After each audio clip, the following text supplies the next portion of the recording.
August 17, 2002. A night that would forever etch itself in the minds of Willow Creek residents like a scar on a summer sunset. It was supposed to be a carefree evening, with teenagers attending their last summer concert of the season at the town's Central Park. But as the crowd dispersed and the music faded into the night air, a sense of dread crept over Emily Wilson's family. Her parents had retired early, leaving 17-year-old Emily alone in her bedroom. The next morning, they received an anguished call from their neighbor, who'd discovered Emily's lifeless body behind their house. Police were called to the scene, but as the investigation unfolded, it became apparent that the crime scene was compromised. Evidence was lost or mishandled, and a trail of vital clues went unexplored. Detective James Mitchell, the lead investigator on the case, was known for his tenacity and commitment to justice. But even he couldn't shake off the feeling that something had gone terribly wrong from day one. Eyewitness accounts were inconsistent, alibis shaky, and potential suspects seemingly disappeared into thin air.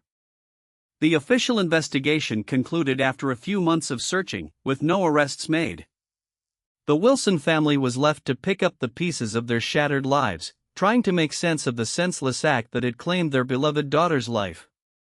But as the years went by, whispers began circulating among local residents about an untold story, one of a botched investigation and a police department under scrutiny. As we delve into this case 20 years later, one cannot help but wonder, was justice truly served? Or did something more sinister lurk beneath the surface, quietly hidden from prying eyes? Our investigation will take you through the labyrinthine streets of Willow Creek, where decades-old secrets begin to unravel. The sleepy town of Willow Creek, California, was forever changed on that fateful night in August 2002.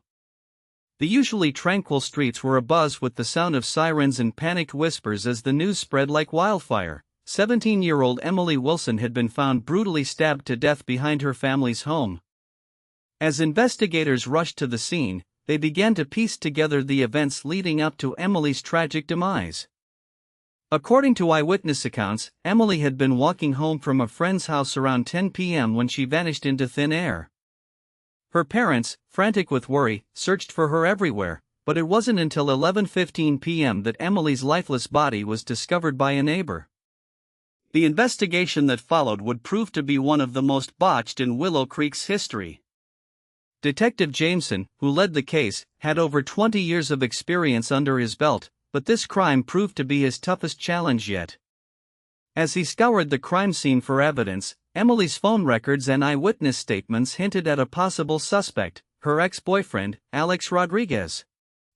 However, as Detective Jameson dug deeper, he began to uncover inconsistencies in Alex's alibi, raising more questions than answers. Did Alex have a motive to kill Emily? Was it a crime of passion or premeditated murder? The detective's notes from the time reveal a nagging sense of unease. The evidence is circumstantial at best, but what if we're looking at this from the wrong angle? As the investigation dragged on, the community began to lose faith in the authorities. Emily's family was left reeling with grief and anger, demanding answers that never seemed to come. The case went cold, and the town of Willow Creek slowly moved on, leaving behind a sense of collective guilt and regret. But as we delve deeper into this forgotten evidence, it becomes clear that there are still many unanswered questions surrounding Emily's tragic death. Who was responsible for her brutal murder? What secrets were hidden in plain sight, waiting to be uncovered? It was a pivotal moment in the case that would set off a chain reaction of new leads and crucial evidence. 5 years into the investigation, Detective Jameson re-examined the initial crime scene tape recordings. He focused on an area where Emily's phone had been found partially buried beneath the bushes. The footage revealed a previously unseen figure lingering around the scene around 11:45 p.m., roughly 15 minutes before Emily was discovered. The figure, described as a male with a tall build and wearing a black hoodie, seemed to be trying not to draw attention to himself. Detective Jameson couldn't help but feel a shiver run down his spine as he replayed the footage multiple times, noticing an inconsistency in the figure's behavior each time. He pointed out this anomaly to his team, sparking renewed interest in this previously overlooked aspect of the case. Around the same time, Emily's best friend, Sarah Jenkins, came forward with new information she had hesitated to share earlier due to fear of repercussions from the community. She recounted a conversation she had with an anonymous caller on August 15, just 3 days before Emily's murder. The caller claimed to have seen someone suspicious lurking around Emily's neighborhood. Detective Jameson immediately connected this call to the previously recorded footage. They decided to pay a visit to Sarah Jenkins' house for a follow-up interview. During their conversation, she revealed that she had been too scared to come forward initially but couldn't shake off the feeling that something was terribly wrong after receiving that eerie phone call. The detective's eyes narrowed as he scribbled down more notes on his pad. There were indeed inconsistencies in Sarah Jenkins' story, minor discrepancies in her timeline that could be significant. He sensed an urgency to get this case back on track and asked his team to dig deeper into the caller's identity, hoping it might finally crack open the long-stalled investigation. The investigation into Emily Wilson's murder was marred by errors and oversights that would ultimately undermine the pursuit of justice. A cursory review of the original case files reveals a disturbing pattern of missteps, starting with the initial response to the crime scene. It took emergency services over 20 minutes to arrive, during which time critical evidence may have been compromised. Furthermore, the detective assigned to the case, James Thompson, had limited experience in homicide investigations and would later admit under oath that he was in over his head from the outset. A review of Thompson's notes reveals a staggering number of mistakes, including a missed opportunity to collect crucial DNA evidence from the crime scene. One particularly egregious error occurred when Emily's family was questioned about their whereabouts on the night of the murder. Her parents, both of whom were cooperative and visibly shaken, reported having been asleep in their bedroom at the time of the killing. However, Thompson would later recall that he failed to take a statement from the Wilsons' next-door neighbor, who had seen a suspicious individual lurking around the property on the evening of August 15. As we delve deeper into this case, it becomes clear that the botched investigation was not an isolated incident, but rather part of a larger pattern of systemic failures.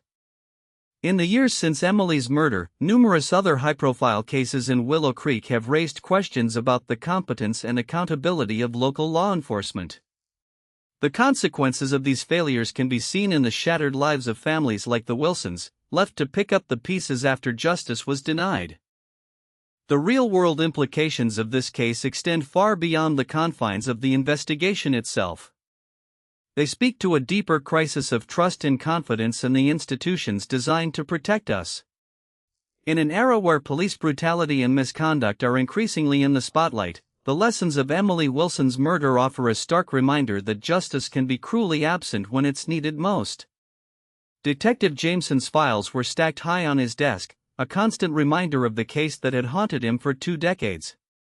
He pored over every detail, searching for something, anything, that could crack the cold case wide open. And then it happened. Amidst the dusty papers and faded photographs, one name caught his eye: Rachel Jenkins. Rachel, Emily's best friend since childhood, had been interviewed by police numerous times, but Jameson had always felt there was more to her story. He began to re-examine their original testimony, searching for inconsistencies or hints of deception. What he found shook him to the core. A cryptic note, scribbled on a page in Rachel's handwriting, seemed to point to a long-forgotten alibi. According to the note, Rachel had spent the night at her boyfriend's house, over an hour away from Willow Creek. However, when Jameson dug deeper, he discovered that the boyfriend's family claimed she was with them all night, playing cards and watching movies. But what really raised his eyebrows was a security camera caught showing Rachel walking into town around 9 p.m., the same time Emily went missing. As the pieces fell into place, Jameson felt the weight of the case lift ever so slightly. He began to suspect that Rachel's account had been fabricated from the start, and he wondered if she might be more involved than initially thought. The more he dug, the more questions he raised about her alibi, her behavior on the night of Emily's disappearance, and even her possible motives for killing her best friend. The case was finally starting to unravel, revealing a tangled web of deceit that had gone undetected for far too long. The case of Emily Wilson's